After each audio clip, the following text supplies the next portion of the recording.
Excuse me, Mr. Yang. Can I ask you a couple of questions, please, Mr. Yang? That was the first. Mr. Yang, we're out here in support of Andrew Yang. I see you have the Yang 2020 pink hat. Could you tell me a little bit more about why you're out here and why you support Andrew? I just really like when Andrew talks about his policies, he's backing it up. You know, I've watched a lot of his interviews, especially the Joe Rogan one where he goes in detail. I feel like he's one of the few candidates, like if you ask him a question, he can spend like an hour talking about why he believes in it and the data that backs it up and how it helps people. Yeah, you know? I'm glad you brought up the Joe Rogan podcast. One of the things I really admire about Andrew Yang is that he goes on all the shows. He's not scared to talk to anybody. Yeah. Do you think the other Democrat candidates could learn from him, or do you think that it's just him doing this stuff? Yeah, I think so. I think Andrew Yang is I think he's just willing to talk to anybody. Anybody that's asked him a question about what he believes and why he's doing this, he's willing to answer it. Yeah. You know, the idea is not left or right but forward, right? And I feel like it's been really great, like seeing him go on Fox, and initially you'll see some like kind of competition, or it seems like they're attacking him, but by the end they're like, oh, Andrew Yang can handle it. Yeah, can handle it. He talks really well. And that's what you want out of a president. Exactly. Right? He doesn't spend time attacking people. You know, what's done is done. We're here. It's where we are, but we want to move forward now. You know what I mean? I want to follow up on that part. One of the things I also admire about Andrew Yang is that he doesn't dive deep into identity politics like a lot of other Democrat candidates do. Do you really like that about him, and do you think the other candidates should follow suit? Yeah, I like that. I really like that about him. Obviously, he would be like the first Asian president, right? But he doesn't spend a lot of time talking about that. He spends he talks about him being an immigrant, which I think is really great.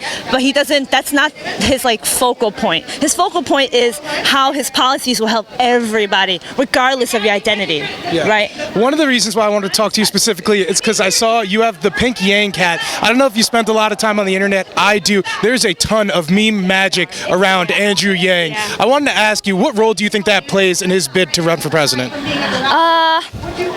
I mean, I definitely think has an impact. There's always someone create. I mean, it's always impressive how people spend time creating these memes, right? Oh, yeah. And I think I think a lot of them are very humorous. They're, and I think it just captures people's attention. It makes people curious and say, who is this person? So I think the internet interest has definitely been a big part of it. Was there anything else you wanted to note? Nothing, just Andrew Yang 2020. We're out here at Washington Square Park right now for an Andrew Yang rally. Can you tell me a little bit more what it means for you to be out here? It means I can flash these as much as It means I can show my support for Mr. Andrew Yang. He's about the people. He's not your typical politician. He's here for the people and to better America. I think we need Andrew Yang because the future of America is very important, and he has solutions. He's not talking about problems, talking about solutions that we're going to need to get to at a certain point, because our future it's coming, and it's coming quickly. I know his flagship proposal is this freedom dividend. Yes. It's $1,000 a month to any American citizen, 18 to 64. Can you tell me a little bit more about why that's important and significant? You got the Yang bucks right here. Yeah, that's important because the economy is struggling right now due to technology sucking up a big portion of the money right now, and most of the Americans aren't seeing any of that. The big corporations like Google, Facebook, Amazon, Netflix, Disney, they're seeing all of that money get suctioned into a small chunk of the population, and he's trying to bring some of that money back in the economy and the people's pockets. So it's very important. The UBI is basically a freedom dividend that would give each citizen $1,000 a month, and that would help the economy, it would help people, it would help mental health, it would help everybody down the spectrum. And it's probably something we're gonna have to implement pretty soon. So he's really the only one talking about it right now, and he's getting people excited, and he's doing something different. One of the other things I wanted to ask is that I really like Andrew Yang for a few different reasons, but one of the really nice things about his candidacy is there's a ton of meme magic. I'm seeing a ton of memes all around his page, and there's all his supporters seem really into the memes. What role do you think the memes play in his run for this candidacy? I think the memes, maybe, it draws people in this generation, and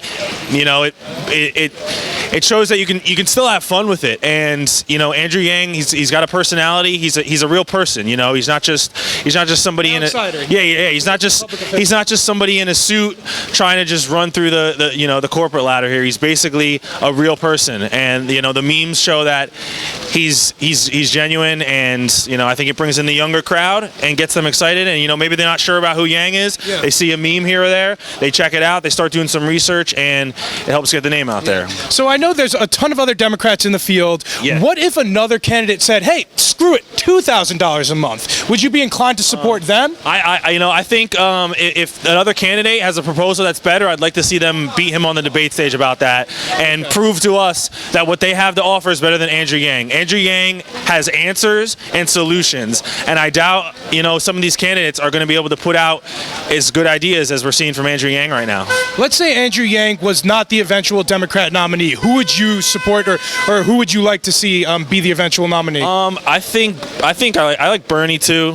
He's As a got backup. Yeah, as a backup. I like Bernie, but honestly, he's not got me nearly as excited as Yang has. Yang's talking about different things, but Bernie has a lot of good stuff there too. I think they have similarities. So maybe they could even work together. I was going to follow up. So VP, who would you want to see Yang pick as his VP if he gets that far? I don't know. Maybe Bernie. Maybe somebody progressive. I'm down for anybody new. I'm honestly kind of. He's an outsider. He's so an one outsider. of the. I'm down with another outsider. What's working? What's going on now isn't working. So I'm down to try new people. Yang and anybody. But I like Bernie stuff, and I like just the progressive movement. Yeah. Somebody's gonna give me something different. Yeah. Was there anything else you wanted to note? No, that's all. Thanks, guys. Thank you so much for your time, bro. I really appreciate it. Rally here at Washington Square Park. Could you tell me a little bit more about what it means for you to be out here? Trump 2020. Well, I definitely want to see a change in America, and I feel like he can definitely do that. Yeah. So I know his landmark proposal is this freedom dividend. He calls it UBI. It's going to be $1,000 a month Yes. to citizens 18 to 64. Do you think that's a good idea? When I first heard about it, I wasn't sure, but the more I listened to him, I think it's great because, like he said, every Americans, the more money the people have, the more they're going to spend. And $1,000 is not going to make people lazy because $1,000 is just going to help someone out. Yeah. And let's say it's not like a replacement for employment, though, right? No, it's not a replacement for employment, but it's just to help people out. So, if you have an extra $1,000, right, on the weekend you're going to want to go out and eat, right? And when you're going out, you're supporting the economy. You're going to go and spend money, and then that's just going to, it's like a, what do you call it? It's like a circle, So let's ask, if there was another Democrat candidate who said, you know what, screw it, $2,000 a month, would you be inclined to support them instead? I would have to listen to where they're gonna get the money. Like 2,000, it's a lot of money. Yeah, I would love to have $2,000, but I don't. I feel like 2,000. That is, a little bit much. It could make some people a little not want to work. Yeah. But I think $1,000 is not going to be that's not enough to pay your rent and your bill. It's So Andrew Yang is a first-generation immigrant. I'm also a first-generation immigrant, so I really like that about him. Do you think it's important that we have these first-generation immigrants coming up and running for president and things like that? For me, I think it's important for anyone who wants to make a difference in America to run. It doesn't matter if you're first generation. It doesn't matter. Yeah. Yeah. One thing I also really admire about Andrew Yang is that he doesn't pander into identity politics at all. I watch a ton of his interviews, and he never talks about this stuff. And it's an interesting contrast between a lot of the other Democratic candidates who I think talk a little bit too much about that stuff. What are your thoughts, and do you want to see other candidates follow his suit? Definitely. I think a lot of the other candidates, they tend to kind of flash their opponents, and Andrew doesn't do that. He focuses on his ideas and how he could make America great. Absolutely. Was there anything else you wanted to note?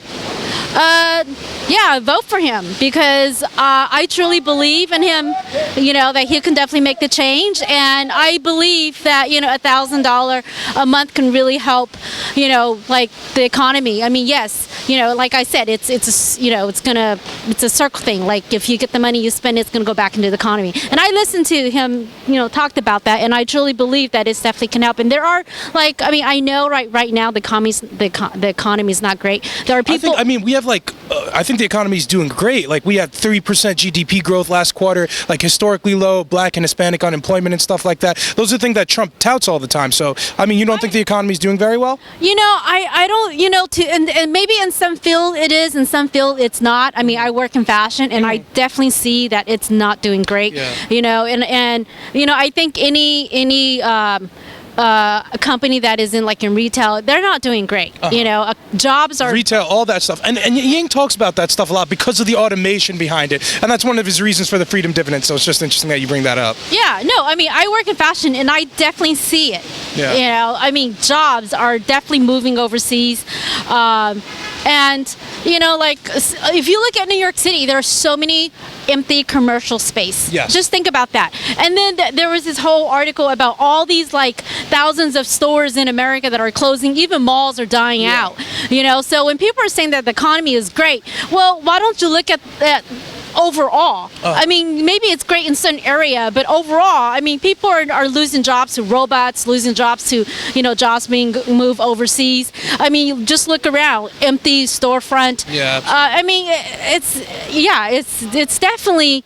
I mean, I don't know if other people see the effect, but I see it. I mean, I work in fashion, and I see it in our industry. Absolutely. Thank you so much for your time. Your dogs are adorable, by the way. Thank you. They have an Instagram page. Oh, what's it called? Zuzu Swag. Zuzu Swag. I will follow. And they're actually a huge fan of Andrew Yang. Oh. And they've actually met him. Oh, I hope they have a picture with him on Instagram. We're good? So I see over here we have a very large Trump flag, but we are at an event here for Andrew Yang. Could you tell me a little bit more about why you're out here? Yeah, I'm out here because I think Andrew Yang attracts independence. In fact, I don't think he's that bad. So I actually wouldn't be that worried if he was president. Problem is, he's not going to be president because he's actually too good for the Democratic Party.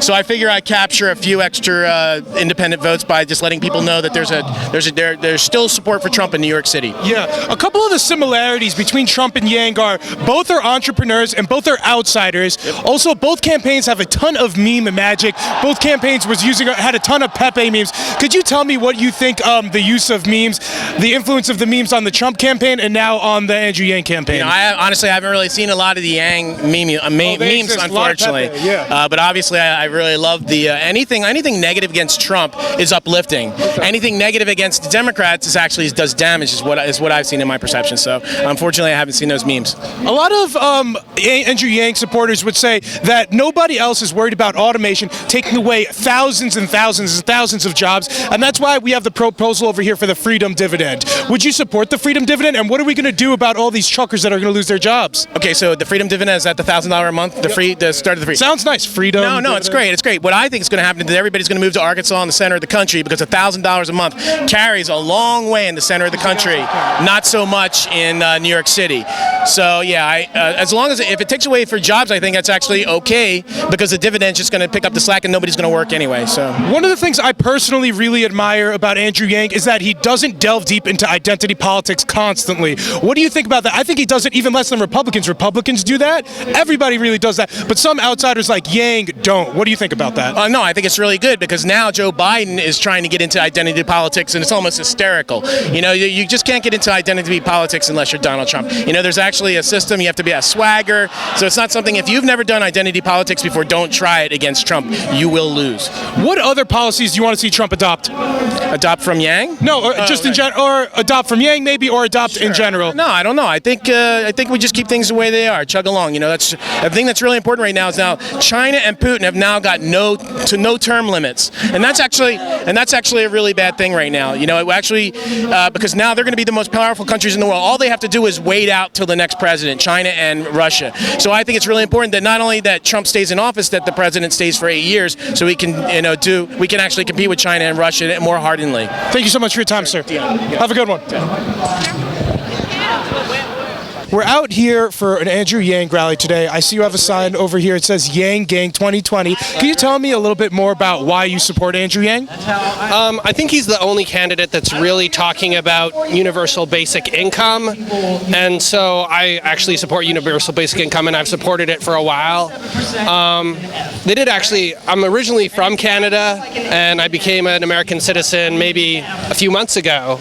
So immigrants. Thanks.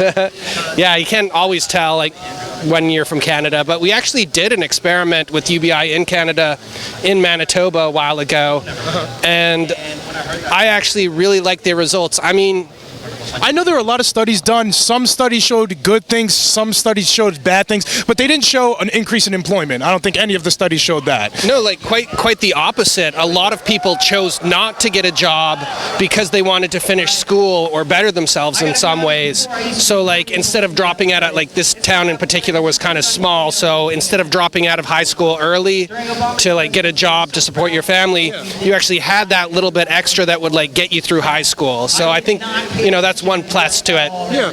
I also want to ask, so let's say another Democratic candidate decided, hey, I'm going to one-up Yang. I'm going to do $2,000 a month instead of $1,000. Would you be inclined to support that candidate instead? No, I think 1,000 is actually my personal opinion. 1,000 is kind of like a top end already. Do you think that's enough to live off of, though? In New York City, absolutely not. But in maybe a smaller town, yes. Like even just go upstate to Albany, New York, you're talking maybe like $300 a room if you have roommates, add on groceries and whatnot. You could like eke by, but yeah, you might want to drive some Uber on the side to buy your video games or whatever. Absolutely. I know one of the big things that I really appreciate and admire about Andrew Yang is that he goes on all the shows. They could be partisan, they could be nonpartisan. He'll talk to Ben Shapiro, he'll go on Vox, he'll go to talk to all the liberal people, he'll go on Joe Rogan's podcast, he'll go on Fox Business. Do you think other Democrat candidates should do that as well? And do you appreciate that he does that? Oh, yeah, absolutely. I mean, like, if you're going to convince other people, you have to talk to them. And so going on Fox News, where maybe it's like not the most friendly crowd, he can at least kind of get his message out. And maybe he'll like switch some hearts and minds. You never know. Yeah. I know there's a ton, I spend a lot of time on the internet. There's a ton of meme magic around Andrew Yang. There's a lot of Pepes going around and all of the sorts. What role do you think?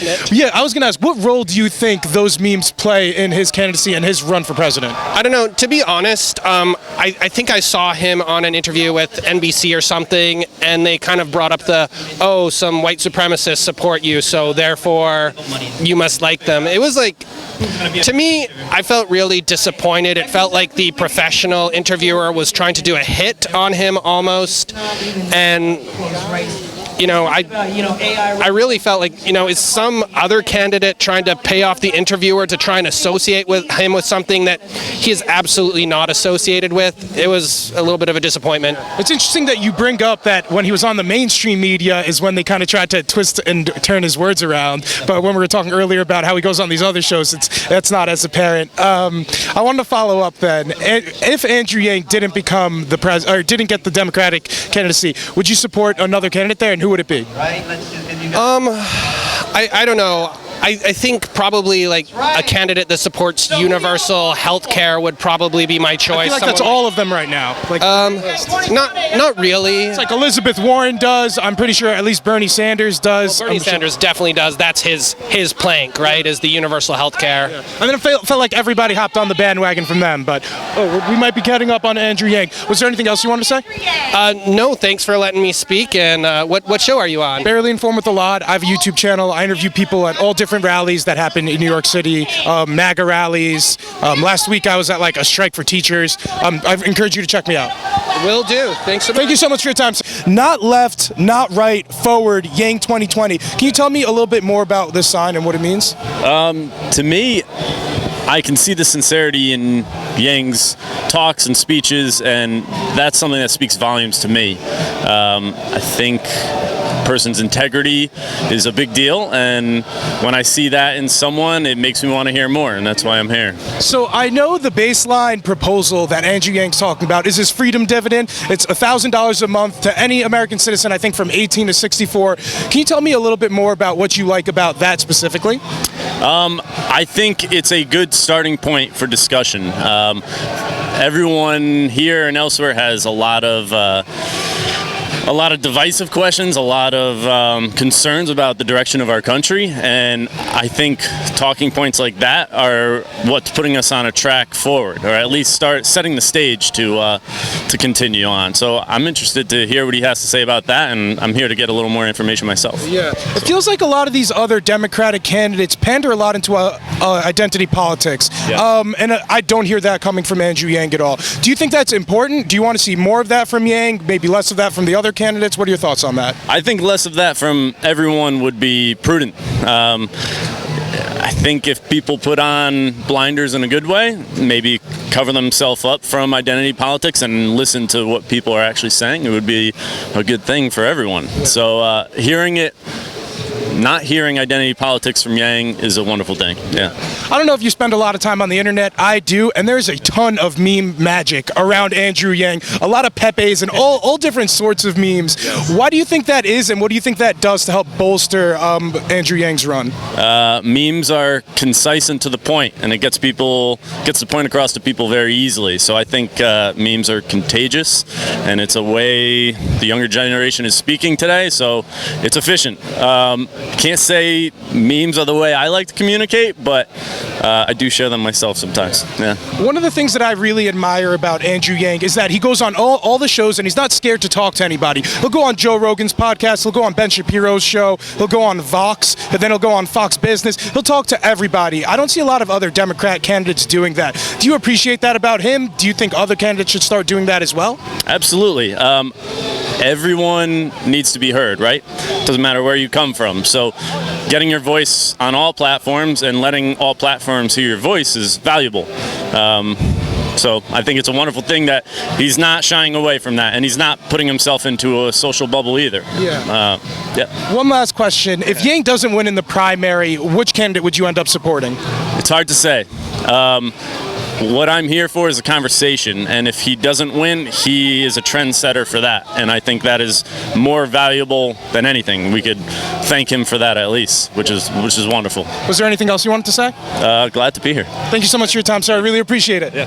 Hey, everybody. Thank you guys so much for tuning into another episode. I wanted to pose a question back to you. What did you think about the interviews I was able to have? Let me know down in the comments. If this is your first time here, guys, please be sure to like, comment, and subscribe. Until next time, stay barely informed.